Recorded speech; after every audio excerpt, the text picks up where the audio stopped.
Yeah, it is another episode of the Autumn Windbags. RJ Clifford, Juan Soto. Let's have some fun today. Episode 98 for like full episodes, like podcasts that we do.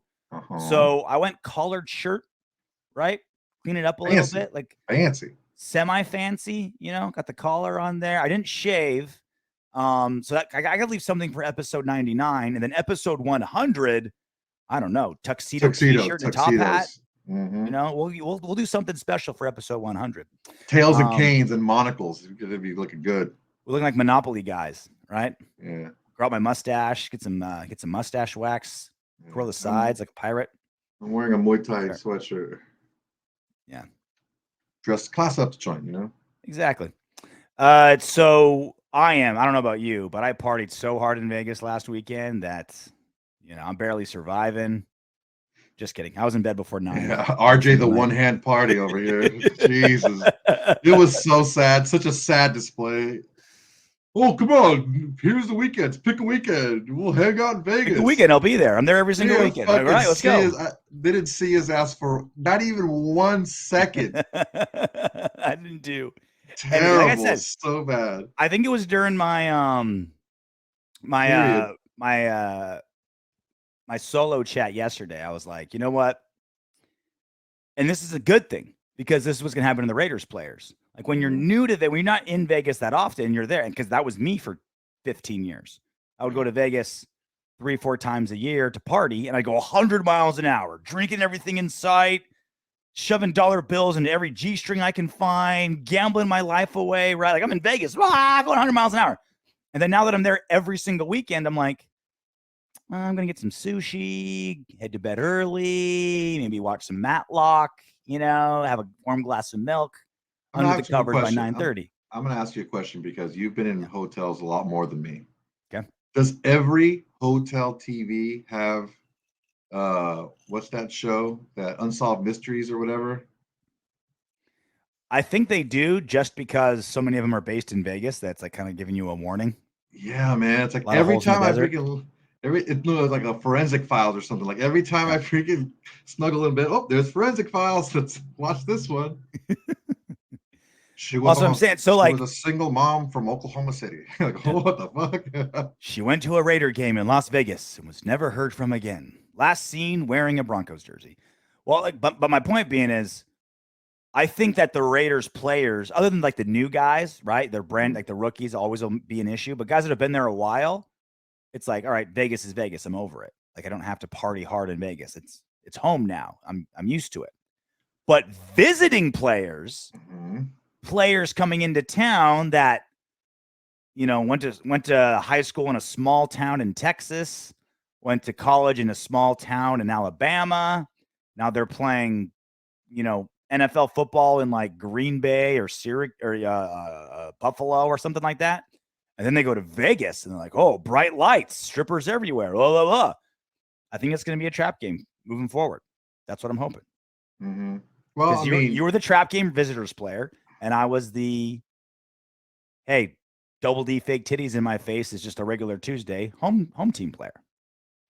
You know what I mean? I mean, you could have gone 45 miles an hour. You didn't have to go to 0. Like, I could have calmly gone over some speed bumps as I went to the blackjack table with you. Yeah, but I didn't do shit. Man, something. Play some. There'll be another time. There'll be another time.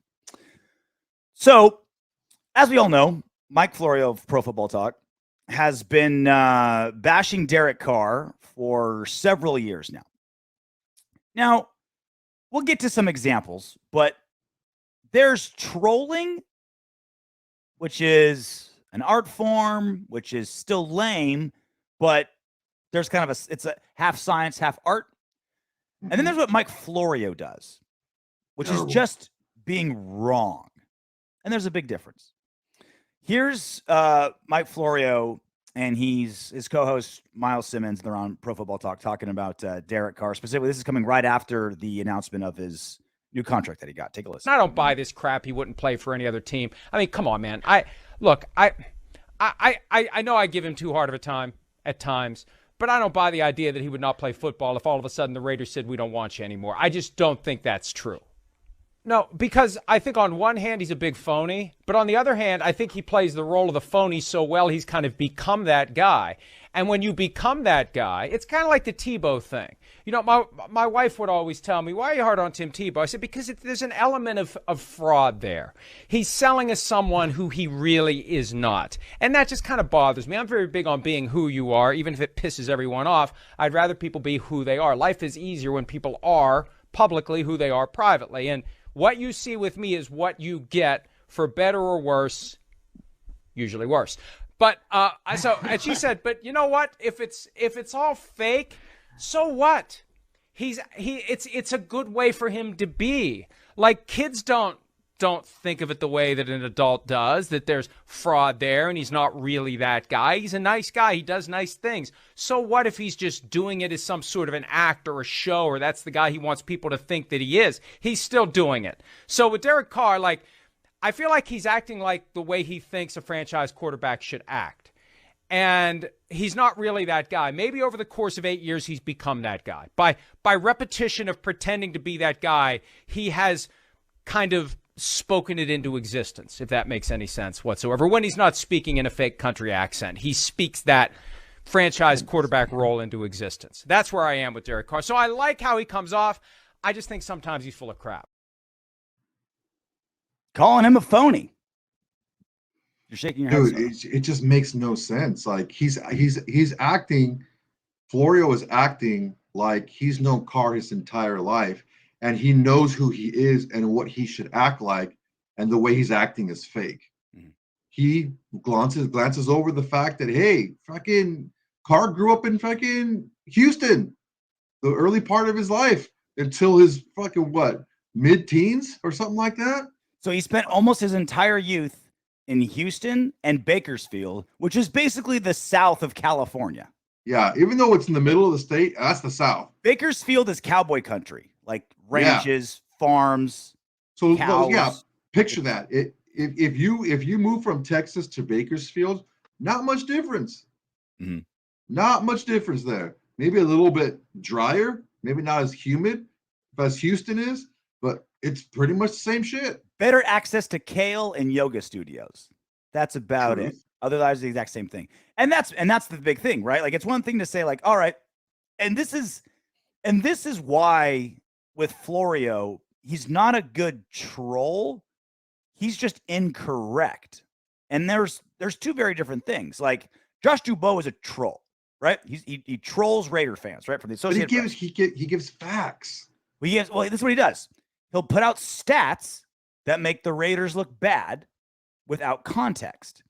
And if someone goes back at him with a stat that makes the Raiders look good, then he'll add context to make them look bad, right? So he's just like, well, these are just the stats. It's like, well, that shouldn't count because of, it was a strike year, or because they were moving that year, or because Carr's numbers because of the line, or whatever, right? Like, you add, if context makes the Raiders look better, Dubois doesn't use it. If context makes the Raiders look bad, then he does use it, right? It's always, how can I spin the negative? It's like you with Derek Carr forever. How can I spin the negative with the Raiders? And that's Josh Dubois, right? That's not what Florio was doing. No. Florio was just being incorrect. Florio, like, he's a smart guy. Like, he's a lawyer. And, like, when it comes down to breaking down contracts and stuff, I read his stuff. Like, he knows his stuff when it comes down to breaking down contracts, legalese. He's good at that. But he's such a bad broadcaster, and they're two very different skills. You can be a great football mind, terrible broadcaster. You can be a great broadcaster, terrible football mind. Florio's just a bad, lazy broadcaster. And so he says to himself, I need a Raiders take, right? Something happens with Raiders, I need a take. And he goes with, Derek Carr sucks. How can I spin everything bad Derek Carr? And he can't even give one good example of why Derek Carr was a phony. How else can you prove you want to be a Raider forever than to only take $26 million in guaranteed money? It doesn't make sense. I don't care what any of you think of Derek Carr, the player, right? Let's put aside, is Derek Carr the best player ever, the worst player ever? Let's put that aside for a second. Beyond a shadow of a doubt, his actions have always backed up his words. He says something crazy like, I'd rather golf than play anywhere else. And he takes a contract that says so. Like, he has backed up every single thing he's ever said. What? You can't give one example of Derek Carr being a phony. Derek Carr saying A and doing B. Florio didn't even try. The one thing he said was, I don't believe that he wouldn't play anywhere else. And that's like that. I said it in my live show. That's like saying, last night, I saved the universe from exploding and being demolished. You can't prove it. Thank you. Wow, you can't fucking prove. You can't prove that I did it because we're still here. But in the inverse, you can't prove right now that Carr's a phony by saying that because he's still playing. He's still playing for the Raiders. Now, if he does play for someone else, then you can say, oh, yeah, look, I thought he was a phony and this is why. But you can't say that now. And that's really the only reason he gave that he thinks he's a phony. It's not even like that's not even that example. I think doesn't even play because even though you can't prove beyond a shadow of a doubt that he wouldn't play for somebody else, he's taken a contract that said that. Like he's literally taking one of the worst contracts a quarterback in his position may have ever taken to prove that he wants to do his best for this team and he wants to stay a Raider.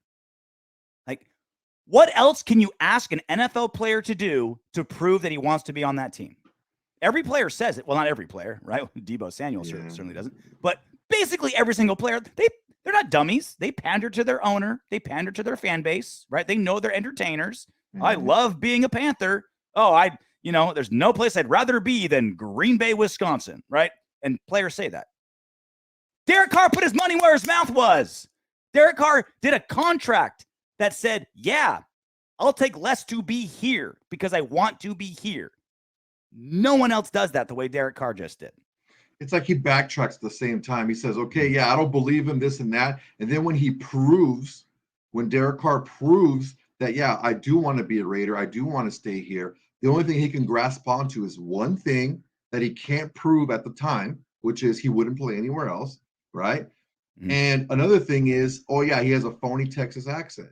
It's like, wait a second. Sometimes like after my accident, I developed a little bit of a lisp and it comes out sometimes if I'm not very conscious of it. Mm-hmm. So, if Derek Carr is a little bit tired one day or he's kind of like, going back and forth and just talking off like maybe a question that's a little bit more personal, talking about personal feelings and stuff, he might let his guard down a little bit and a little bit of that twang can come out. He lived in Houston and Bakersfield. Most of his life. That's how you talk. That's how you talk. If you grew up in Houston and Bakersfield. I know some Houston people that Kalisha, if you're listening to this, homegirl I met in Dallas, you sound like a country bumpkin. I can listen to her read anything, read a ketchup bottle. It's fucking hilarious. Because that accent is so freaking deep, she will never get rid of it. It's something, you just keep it a little bit sometimes. Now, this isn't a one-time thing with Florio. Florio's been doing this for a long time. So our good friend at Raider Posts, highly recommend you follow him on social media, Instagram and Twitter. He put together, I cut this video down because it's pretty long, but he's did a video. This is Florio dating back to 3 years ago through about a year ago. Take a listen. You can't tell me that Gruden, who is always thinking about everything, every permutation, every possibility, you can't tell me he hasn't at least some point considered whether or not he could upgrade at the quarterback position and maybe get a Ryan Fitzpatrick. I really do believe deep down that the Raiders are looking for a new brain for their Frankenstein monster, and that brain for an NFL team is a quarterback. Man, it's going to be a long decade or so for the Raiders until they find a franchise quarterback. The bottom line is, whether it's Nathan Peterman, Mike Glennon, or someone else, I think the real message here deep down is that John Gruden wants not Derek Carr. A lot of great quarterbacks out there that John Gruden looks at and says, where's mine? I just think that John Gruden is going to be looking for somebody else, whether it's Jameis Winston or someone else. I think they're going to look and see what else is out there, and I think Derek Carr could very well be gone. You know how John Gruden feels about Tom Brady, right? Yeah. And the idea that this gets him out of the Derek Carr conundrum, and we know that Derek Carr isn't good enough in John Gruden's eyes. That's a given. Now, sorry, Derek, you can block us on Twitter, but you can't block us on TV. You can change the channel. The idea that Derek Carr is going to take every snap that he wants to take with the Raiders for as long as he wants to is not only naive, it's incorrect. I've heard from a source that I trust that the Raiders are not going to trade him, but I've yet to report it at PFT because I still think even under those circumstances, you can't rule out John Gruden catching a wild hair. Mike Florio has been taking L's in the Derek Carr discussion for half a decade. For 5 years now, he's been saying he's going to be traded. He's going to be gone. John Gruden's going to have Nathan Peterman replace him. Ryan Fitzpatrick replace him. Jameis Winston replace him. Mike Glennon. Jesus. Mike Glennon replace him. He's going to trade him away. Mike Florio has been wrong about Derek Carr for half a decade, and he just keeps going. And this is the difference between being a troll and just being a bad broadcaster and being wrong. He's just saying this is going to happen, and it never, ever, ever does. Eventually, the Raiders are going to move on from Derek Carr. Eventually. Okay? No one plays for Derek Carr's going to play for the Raiders for 25 years, and Florio's going to be like, see, I told you. I told you he was going to be gone. That's why he's sticking to his guns, because eventually he's going to be right. The Raiders will move on eventually. And that's why he can hang his hat on that. And because nothing will be worse for good old fuckface, as I like to call him, between you, me, and Rory. Nothing will be better for him, or worse for him, excuse me, than him changing his position on Carr and then the Raiders getting rid of him soon after that. Then he's like, oh fuck, I bet I was wrong the whole time. You can't be right if you've been wrong for 5 years. Like you're not like, it's like saying, hey, I have the perfect blackjack strategy. You always hit when you have 20. And I bust 87 times in a row, but I get an ace one time, and I turn around and be like, yeah, see, Soto, I'm right. Perfect strategy. You always hit on a 20 every time. That ace is coming. Like I will tell you one thing about blackjack. So our good friend and I were playing blackjack, and maybe we had a little too many. And maybe, it's whatever. I think they have alcohol in Vegas. So we were at this low stakes table, and we're like, you know what? We're gonna the rule of what the book says X to do on this hand, right? And we're like, you know what? That book was written by Vegas, the people that screw you over. Like, let's go against the book. We were doubling on 12s. We were splitting 20s. We were splitting. We were doing all that. If they had a 6, if the airtight strategy, Soto. Dude, we both ended up winning money. You and Mike Florio have the same logic. You guys should hang out more. Yeah. There's no better example of how dumb this was than seeing Miles Simmons' face when he was going through that. Look at this guy. Look at Miles. Look at Miles. He's like, look, Florio, you're an idiot. He's like, how the hell did I end up co-hosting this show with Florio? He's like, oh, what? Freaking pencil neck geek. What the hell is this guy talking about? I accidentally, I didn't mean to screenshot this. I was just pause the video, and it stopped right here. I was like, oh, this is too perfect. Look at Does Florio have Lego man hair? Is that like the hair you just pop on the top of the head? Hair plugs? I don't know. You and I aren't in a position to talk about a man's hair like that. It's true. So the latest thing, so that was Florio immediately after. Now, Florio, in his effort to continue to be wrong, doubled down on that comment. He put out an article talking about how Derek Carr is being paid like a top 10 quarterback when he's not a top 10 quarterback. It's basically saying Derek Carr is being overpaid, the most team-friendly contract in quarterback history, and Florio still, in his devotion to taking L's, is saying he's not a top 10 quarterback and shouldn't be paid like one. In the article, he said, when performing an up and down exercise on whether any given player is a top 10 quarterback, the total list of top 10 quarterbacks quickly reaches 20. Thus, given that Derek Carr is once again being paid like a top 10 quarterback, unless the Raiders dump him after 1 year of his new 4-year deal, it's fair to ask whether he's a top 10 quarterback. The easy answer, no, he's not. He's not being paid like a top 10 quarterback. And yet, he wants to shit on Derek Carr somehow. So he starts it off with an incorrect premise, just so we can talk about Derek Carr not being a top 10 quarterback. Yeah, it's getting old now, and it's starting to irk me that people are counting other people's money.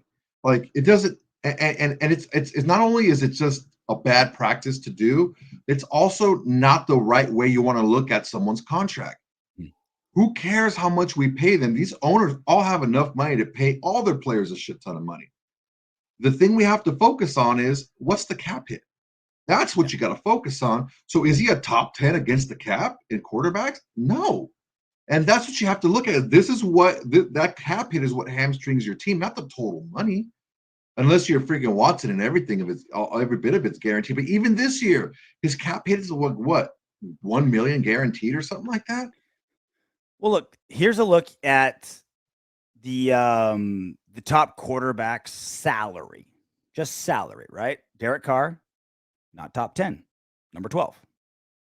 Right? So, like, okay, he's not top 10 in salary, Florio. You're wrong there.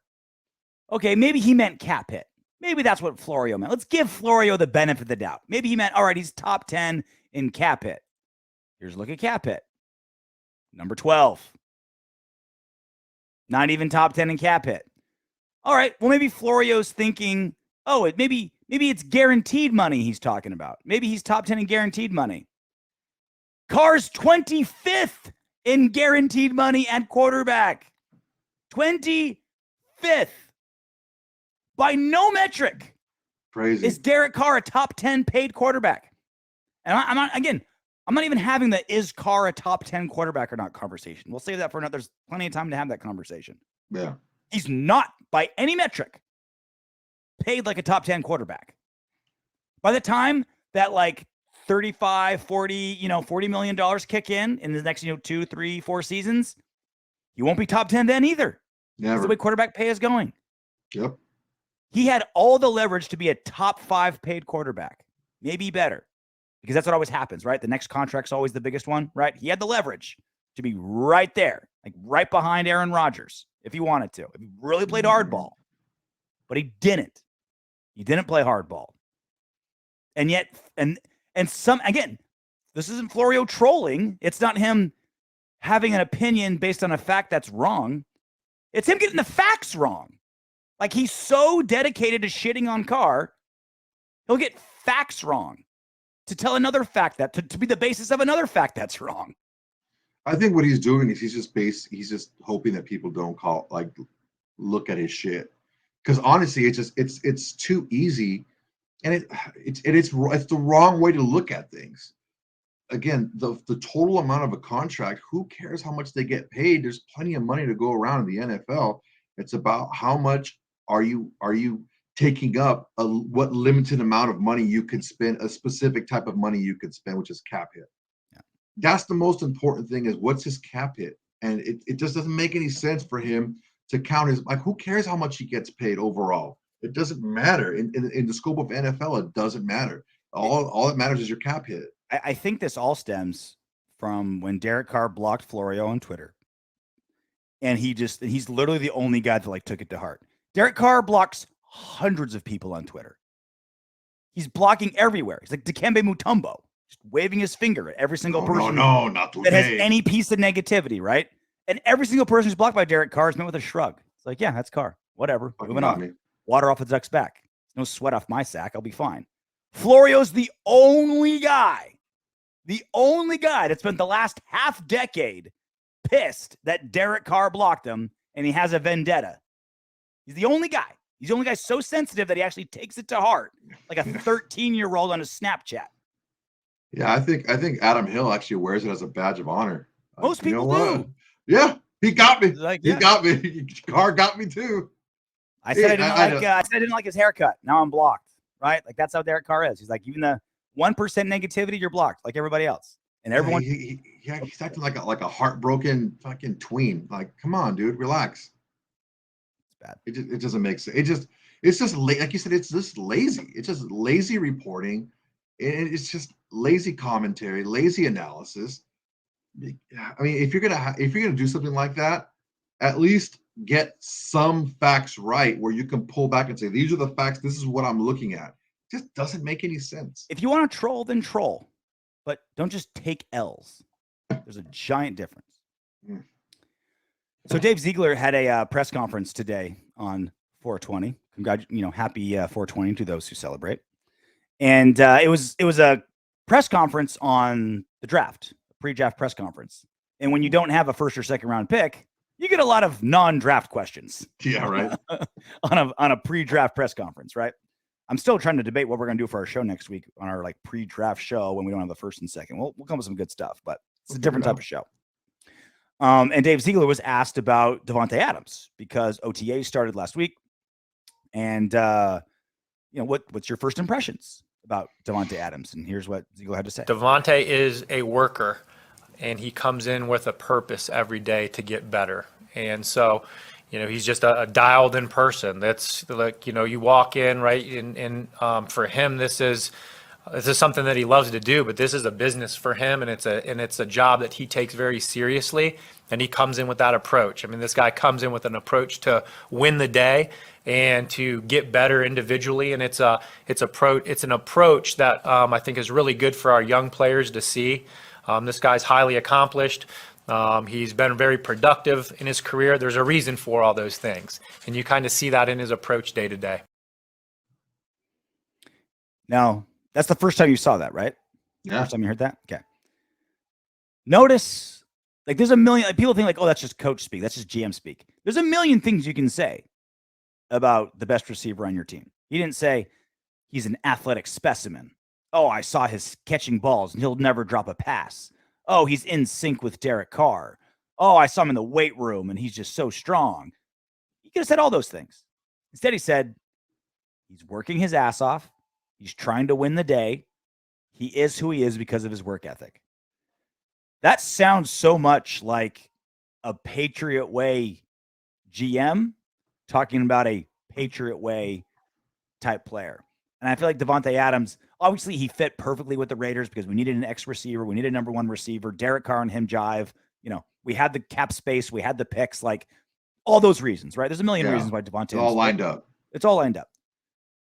But being that type of guy, because oftentimes receivers, they're usually the divas of the team. And you kind of have to be, right? You don't have to be, but it kind of goes hand in hand. Give me the ball. I want the ball. Give me the ball. Give me. That's what you do as a receiver, right?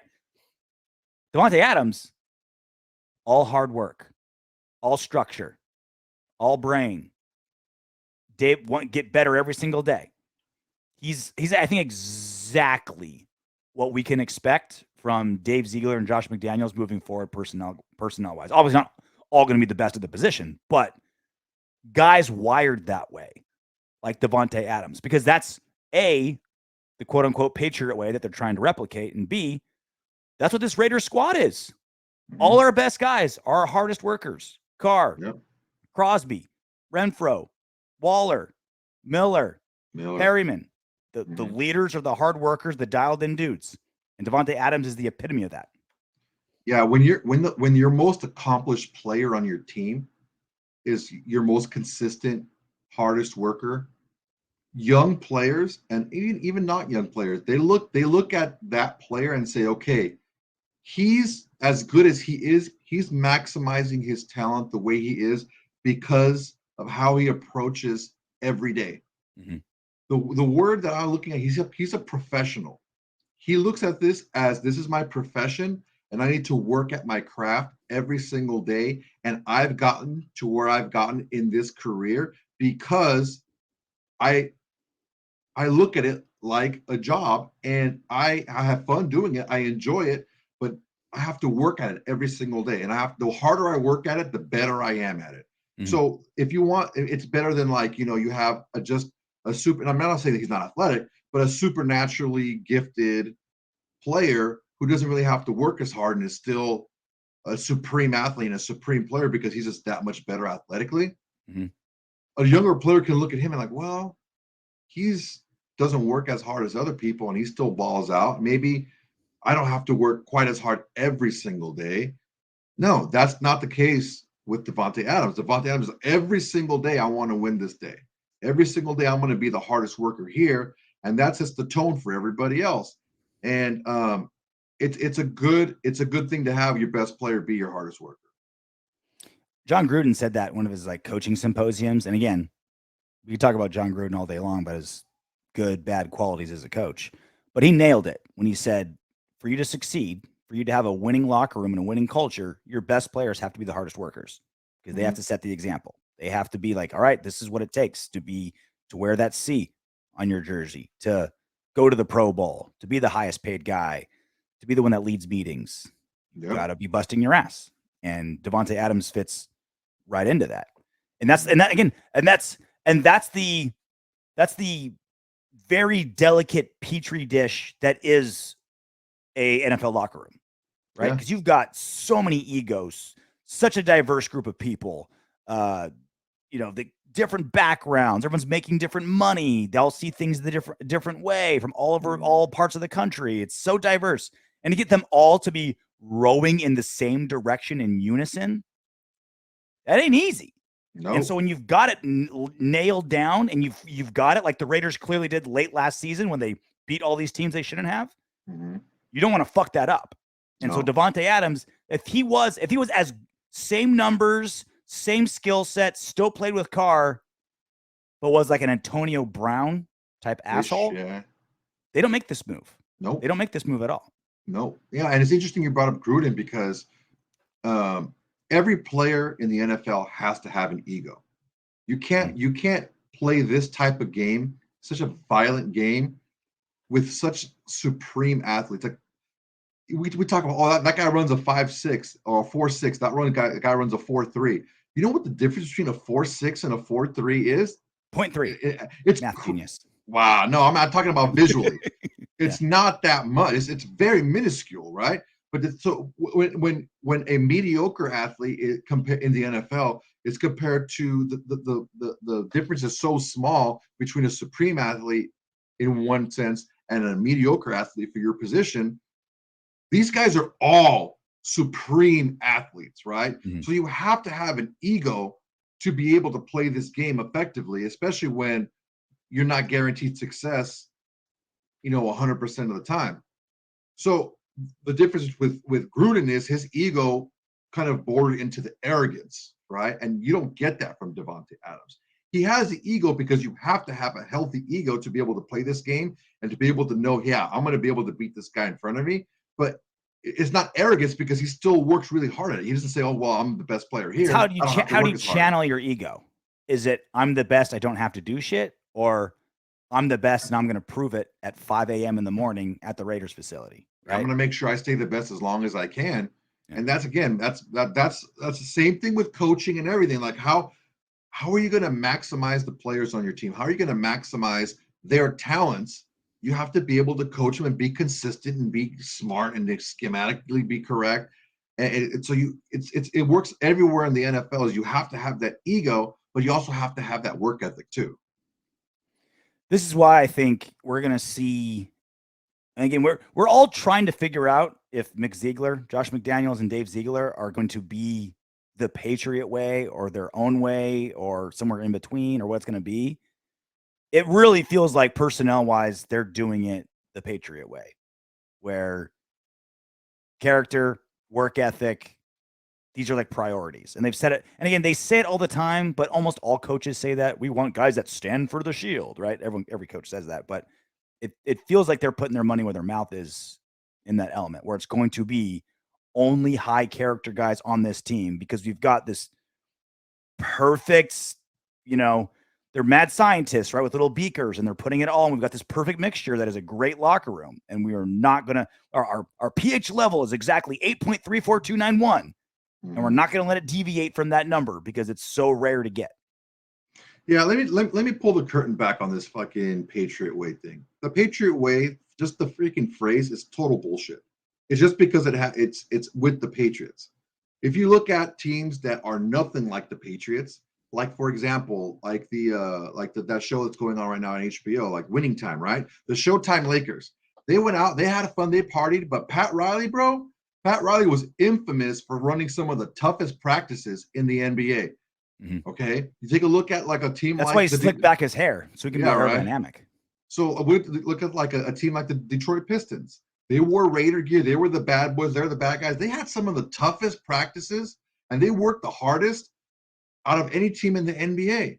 So you can be professional. You can work hard at your craft and not be buttoned down and boring and tight-lipped like the Patriots are. You can still have fun and be loose, and it's just professionalism is all it is. It's just being a professional and looking at your craft like a professional does.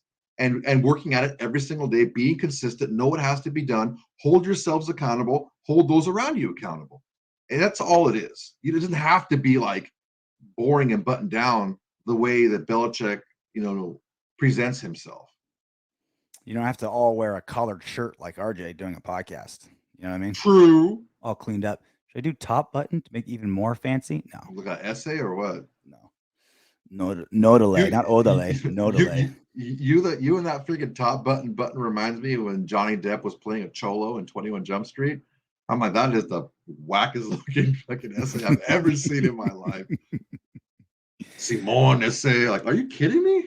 What is he saying? I'm not buying it. So you put down some stats that you pulled from ESPN's Next Gen on our O line. And I think it's fair to say universally next season, the offensive line has the biggest question mark around it because they didn't play great last season. As of now, it's all the same guys from last season, more or less. They're running it back for sure. They may add in the draft, but again, as of now, no first or second round pick. So it might not be, any big splash or anyone really expected to start out of the gate. Maybe not, but who knows? You generally don't think a third, fourth, or fifth round pick will start day one, but it happens, right? Hunter Renfrow did, Max Crosby did, right? It happens. And so with that, you got some next gen stats that kind of paint a picture that maybe they're not as bad as we thought they were. Because few people were harder on our O-line than you were last season, and all with good reason. Yeah, I mean, it shows how they rank against other players in their position in the NFL. It brings up, like you said, like, hey, maybe they're not as bad as we thought. There's a couple things missing, but it also shined a light on some things that we struggled with. So we'll start with Colton Miller. Colton Miller, and left tackles, you see right here, he won. So here's the next gen stat is win rate, right? The win rate, I took a look at it. It's can you sustain or win, quote unquote, win, like if you pancake somebody and move on. Can you win that block for 2.5 seconds? So basically, can you give your dynamic offensive player, which is either the quarterback or the running back for the offensive lineman, do you give them 2.5 seconds, right, of time to do what they're supposed to do? Do you win your block, right? So Colton Miller at left tackle, 83% run block win rate, which was 31st out of left tackles. There's only 32 teams. Yeah, not good. He was 93% win rate in pass blocking, which was 5th, so very good. So he is categorized as a bad run blocker as left tackles go, but a good pass blocker as left tackles go. So we move on to his neighbor on the left guard, John Simpson. He was a 62% run block win rate, 30th out of left guards, 90% pass block win rate, which was 23rd, not that much better out of left guards. So out of those stats, he was considered a bad run blocker and a bad pass blocker. And you can tell position matters because 90% at guard is terrible, whereas 93% at tackle is awesome because you're not going against Von Miller, right? At guard. Yeah. You're not going against these awesome edge rushers. Yeah, that's why that 2.5 seconds is key because, I mean, some of these guys are so quick and strong and fast. The 2.5 seconds is not possible. They're going to be by you. You can give your quarterback some time, but 2.5 seconds is just too much. So move on to center, Andre James, 78% run block win rate, which was 16th, so middle of the road for centers. 81% pass block win rate, which is 22nd. So by that account, he was a good run blocker, but a bad pass blocker. And good run block is being generous. That's I mean, he's in the middle road. Yeah. Okay, Alex. Boy. Alex Leatherwood. He was a 70% run block win rate, which was 13th out of right guards. 86% pass block win rate, and that was 28th out of guards. So here's one thing that you're going to have to take a look at here. We have one side of the line that is better at run blocking than pass blocking, and one side of the line that's better at pass blocking than run blocking. So Miller and Simpson were better at pass blocking than run blocking, but then James and Leatherwood were better at run blocking than pass. So you don't have a balanced line. If one side does one thing well, they don't do another. The defense knows which side to attack. For sure. Now here's an interesting thing about Alex Leatherwood, because he did play plenty of snaps at right tackle. At right tackle, right? So before we move on, Leatherwood was considered a good run blocker, but a bad pass blocker, right? So let's move on to right tackle with Leatherwood. Leatherwood, this is terrible. He was 57% pass block win rate as a right tackle and 60% run block win rate as a right tackle, both dead last. He was the worst blocker, no matter how you slice it, at right tackle. So for all you guys saying, oh, he's just a rookie, he's this and that, and blah, blah, blah, he was dead last in win rate in both passing and run blocking. When Brandon Parker is a massive improvement on you. Yeah, bro. You should bad. not play right tackle. All right. Speaking of Brandon Parker, Brandon fucking Parker. All right. 78% run block win rate at right tackle, which is actually 7th. Right tackle, I guess. That's crazy. 75% pass block win rate, which was 14th at right tackle. So according to these stats, just at blocking win rate, Parker was considered a good run and pass blocker. The only one that was better than average in both categories on the line. It doesn't take into account a couple of things, penalties. It doesn't take into account most things. And this is where again, like when it comes to PFF or ESPN Next Gen Stats, there's a place for them. I'm glad they exist, and you add it to the conversation. It isn't the conversation. So like, I like PFF and Next Gen Stats for like, oh, we just picked up this, unrestricted free agent backup right guard. I don't know anything about him. Let's look up his PFF, right? I don't have hours of tape on him. He hasn't been on the Raiders. I haven't seen him play. I can't tell you what he's about. I have nothing. So let me just see his PFF score. Okay, I've learned something about him. PFF and Next Gen, to me, like, they're not useless for our own team, but it's like, maybe it'll give you an eye opener. Like, okay, here's one element of playing line is how long can you hold your block for 2.5 seconds? One element, right? That doesn't take into account if I was supposed to just, touch him and then move up. This doesn't take if, hey, I was supposed to be double teaming somebody. I'm supposed to be helping somebody. Am I blocking the right guy? Am I blocking the wrong guy? And it's only 2.5 seconds. Did I completely whiff? And the edge gets to the quarterback right away, or did I hold for 2.4 seconds and it's still and we're running a quick slant and it's still fine, right? It's one tiny sliver to evaluate, although absolutely it's a piece of information that's worth having. Yeah, it doesn't take into account a couple of things because it can go either way.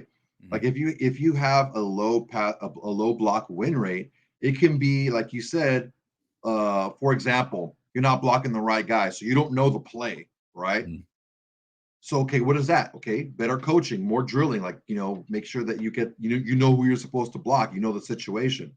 That's one thing. You could also not hold your block because you're physically not capable to do it. Yeah. Right? Your technique is bad. So if you're physically not capable to do it is one thing. If your technique is bad, you can fix your technique and maybe make that better. So that those are things that you can identify and then look at tape and then see for yourself in practice. Does he know the plays? Does he know where he's supposed to be? Is he blocking the right guy? Is his technique bad, or he's just getting bowled over? One of the two, or one of a lot of different scenarios or possibilities. But it's very similar to like watching a combine for a draft prospect. You see these guys' skills. Okay, how do these skills relate to their game? How does it translate to the game film? So it gives you a good jumping off point. But if a guy is super fast, but he's not blown by anybody on the field, Okay, he doesn't really translate that well to the field. Now you have to figure out why. Is his technique bad? Is he hesitant? Like, what's going on? So it gives you kind of a jumping off point to try to study further. But it was a little eye opening for me. I thought the fact that half the line did something well, the other half didn't do that one thing well. I mean, it kind of does this make the line look better or worse than you thought before you saw these stats? Worse in a way because there's really not any continuity. They don't. Yeah. There's two guys on one side that do something really well that the other side does poorly, and then vice versa. So, I mean, there's no wonder why we don't get a big push and run blocking, because one side of the line can run block, the other side can't. One side of the line can pass block well, the other side can't. So it's difficult to build a game plan around that, knowing, or if you don't have a lot of continuity, you can't hang your hat on something. Okay, you know what? Our line is great at run blocking, right? So even if we get in trouble, we can always rely on our run blocking. Well, we don't have that because some of the guys do it well and some of the guys don't. I keep saying it, and I keep saying it slightly different every single week, but I think it holds true that Josh McDaniels and Dave Ziegler, I think they're going young because they want continuity over 5 great individuals, right? I think what they're doing is, look, your run block win rate, it matters. It's something. It's not nothing. It's a good stat. I'm glad that we had that stat. But what's more important is, Simpson, are you communicating with Miller of what we're doing on this zone run to the left? That's more important. It's like, hey, Miller, I give you a little side eye, and you immediately know what that means because you've ran this play together 100 times, and hey, I'm going to move up to the next level and get the linebacker, or hey, hold that block a little bit while longer because I got to get around this end to get my seal block, or whatever, right? That, I think, is more important than individual stats run, right? And again, they still matter, right? If you're 5 just a terrible people, even great continuity and great teamwork isn't going to save you if you can't just do a basic block on a nose tackle. But that's more what I care about, and that's more tape dependent than fumble recovery numbers or penalty numbers or whatever that is. It's how are you guys jiving together if we're going to keep you guys together for long term. Yeah, it's definitely not the whole story. It's a part of it. It's a good jumping off point to look back and say, okay, well, this guy has technique issues doing X. How does that affect his overall ability to block in this sense? Okay, yeah, it translates. Now we see that he has bad technique here. We can fix that, right? Or this guy's getting bowled over on a pass rush. How often does that happen? You look at his pass per win rate and it's low. Okay, well, yeah, maybe it's not a technique issue. Maybe he's just not strong enough at the point of attack. Then we can, see what we can do to either fix that or maybe replace with someone else. It's a good place to look and gauge and a piece of your research. I think my biggest takeaway for this is that if it's just 5 individuals doing 5 individual things, we're fucked. Yeah, right. If it's simply like, all right, you 5 guys each do your own thing and block the guy in front of you, we're fucked. Like, they're just not that good. But if they're a cohesive unit that's executing a plan together, and you've got one of the best pre-snap guys in football, Derek Carr, directing them, and they're listening, they understand what's going on, they trust each other, they know what each other are doing, we'll be all right.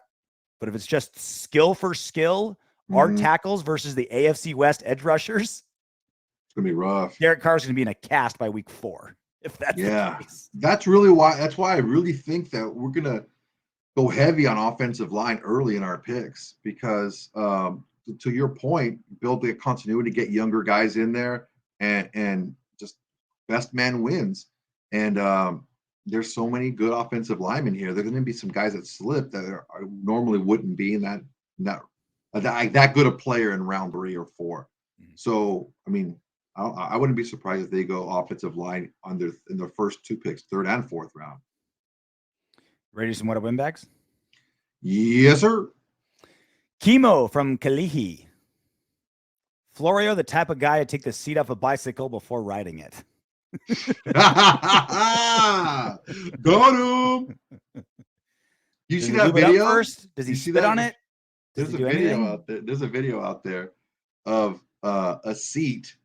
It's one of those seats that has like a gap in the middle, like one of those like riding seats that has a space in the middle of it to make it more, aerodynamic and fit, better on your butt. Okay. But when you sit on it, it has a spring, so the seat goes down and there's a post there that just gets you right in the butt, right? So these guys left a bike there to be stolen, so it's just sitting there unlocked, and they just watch guys try to steal this bike and get completely violated, and it's pretty freaking hilarious. The guys that really like it are just like, oh, this is the perfect bike, and they just start going 100 miles an hour. They're like, it does exist. We do. It's like Mac's exercise bike from Always Sunny in Philadelphia. Yeah, Ass Blaster 5000. Ass Blaster 5000. When you start slowing down, it just gives you a blast. It gives you a boost. I call it the Ass Pounder 4000, and it works like this.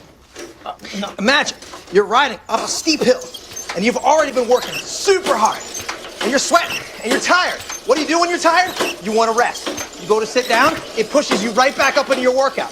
The Ass Pounder 4000 will never let you rest. Really works your glutes. Like, okay, Mac. Akuma Code. I agree with you that DC needs to be better than 1-to-1 touchdown turnover ratio this season. He has all the tools in the team to do it, a better play caller and a better scheme, in my opinion.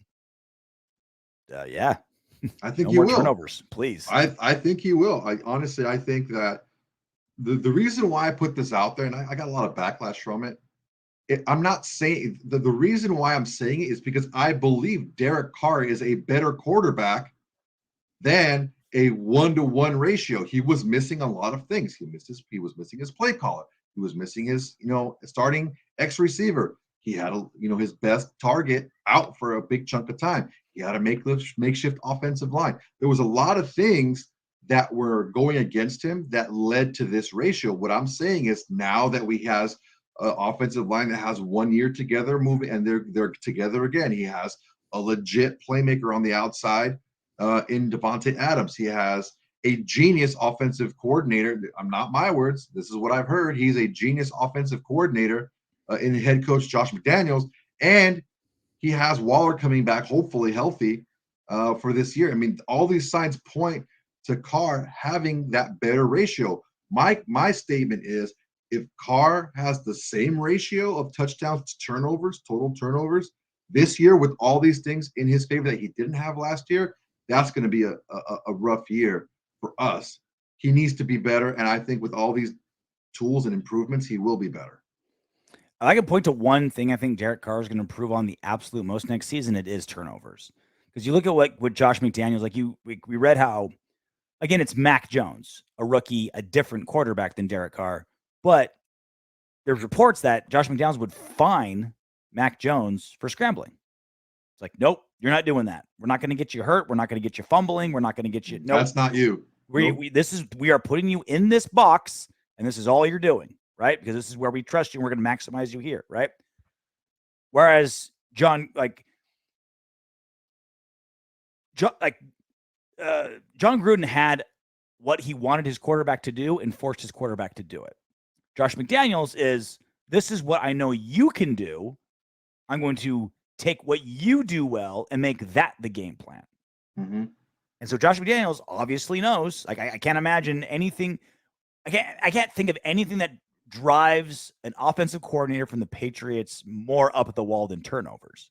And he's going to say, all right, I know how to fix this turnover machine that is Derek Carr. And we're going to put him in a box where he can maximize. Now, they didn't bring in Davante Adams just to throw, 5-yard outs, right? Like, they're going to throw deep, and they're going to go big, and they're going to have Derek Carr, I'm sure, move in the pocket when he needs to, because he improved on that and things like that. But hey, when you start getting in trouble, Derek, we're going to start rounding off those edges. Instead of your game being this huge, giant thing, your game's going to be more like this. We're going to make this your game, and we're going to get rid of all this peripheral stuff that made you Fumblerooski all the time. Yeah, if you're better at doing X and Y, why are we planning or game planning for you to do Z every once in a while? Mm-hmm. That was Gruden's mindset. Oh, well, we got to keep him guessing. Like, no, keep doing what you do best, but do it well. Do that well, and it will work because, percentage-wise, doing the things that you do best, you're going to get more often than not going to get a better result from it. When you're asking someone to do something that he's not as good at, even if everything works out perfect, he's not as good doing that as what he does well. Mm. So, plus you have players who know how to get open and a guy who knows how to scheme. When you have players that can get open, the scheme isn't as important because guys are just physically gifted, right? They're able to do it like a Randy Moss. You don't really have to scheme him open, okay? He can fucking get up and get it no matter what. But when we have Culpepper just closed his eyes and threw 30 yards for like 4 seasons. There's an interview with Culpepper when he's like, I just threw it up there. I knew he would get it. He would get it 80% of the time, Randy Moss. Yeah. Or if he didn't get it, he'd at least knock it down. I just had to make sure I get it high enough. Well, if I get it up there, it's going to be either a good result or a neutral result, right? So you have that to a certain extent in Renfroe and Adams, guys who can get open on pretty much anyone. But you also have, Josh McDaniels who can scheme you open too. With that combo, man, I'm really interested. I'm intrigued to see how we're gonna look offensively next year. Carlos N. Fuego, do you think to yourself that this team looks like a championship team with all the additions? Looks good, doesn't it? Raider Nation for life. Very simple question. Is it a championship team? Not an easy answer. No, not at all.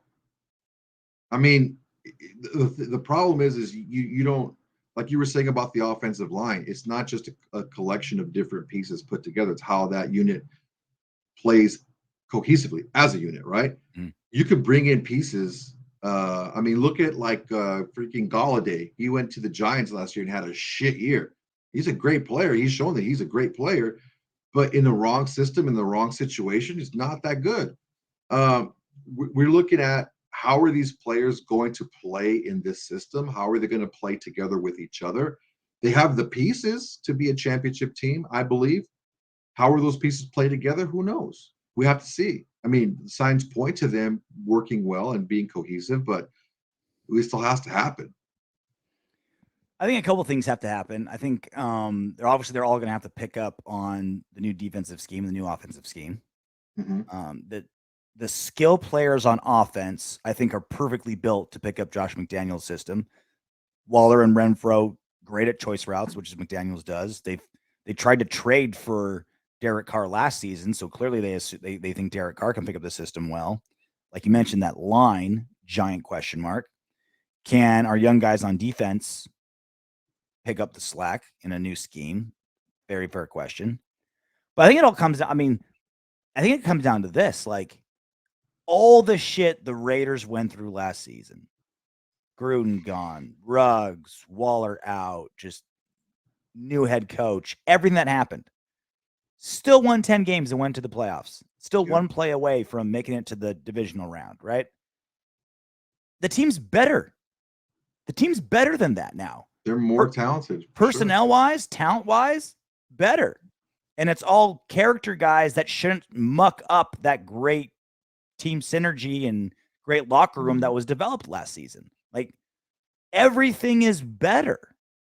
So I think in one word, if this team was able to accomplish everything they accomplished last season, overcoming all that adversity and all that shit, there's no reason not to be over the moon optimistic with our chances next season. There's really no reason to. Well, another thing too is Graham is like the defensive Josh McDaniels. He's not going to ask you to do something that you can't do or that you don't do well. Now, the more things that you can do well, the more you're going to play. But if you only do one or two things really well, he's not going to ask you to do something else. He's going to make sure that you're in the scheme or you're in the game plan to do what you do well. He's not going to put you in a position to not be successful. You have to go out and execute, of course, but it's not going to be for lack of scheming, right? And what you said about this team being a good cohesive team and being a good, character team, this is a type of team, and we've seen the Patriots do it before. where you can bring in, if a guy slides for a specific reason, maybe a character issue or something like that.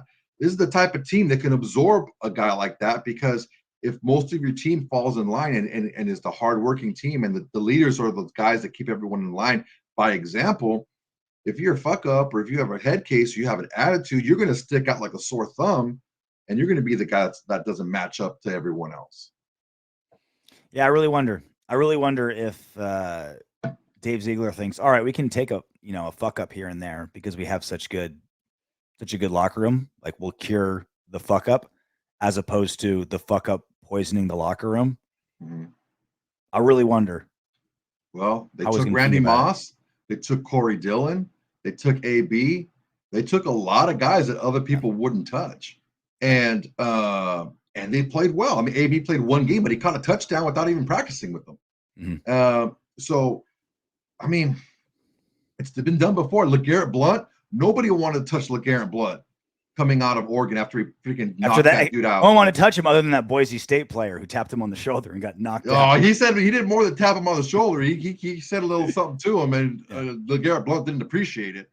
So, yeah, I mean, it's been proven that if you have a strong veteran locker room, you can absorb not all of them, but one or two maybe character issue guys, and let them know, hey, this is the way we do things here. If you act up, you're going to stick out like a sore thumb because no one else is acting up with you.